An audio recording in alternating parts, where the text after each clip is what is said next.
pa na, sige ingon sir, si Anidis, nga ang mga larawan, mga Diyos-Diyos. Karon atong pangutanon, kana bang imong tato dira, Diyos-Diyos na or dili?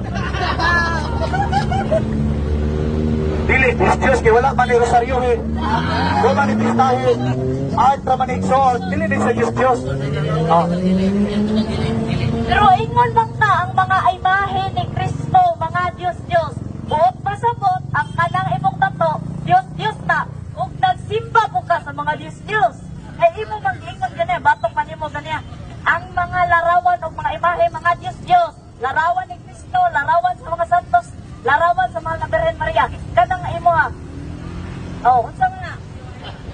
Ang Diyos igsoon, doon ay mata, dili ka kita, doon ay ilong. Wala man ay piil. Wala na piil. Wala na kamot. Ha? Wala na kamot. Wala na piil. Oh. Ha? Saan na igsoon? Ang Diyos igsoon, makumplito ang Diyos. Kumplito. Doon ay dalunggan, doon ay mata, doon ay piil. Wala na piil. Dili matawag, brother. Dili matawag ka Diyos. Kataw na, kataw. Klaro, kayo si Anidis, nga na ay mata.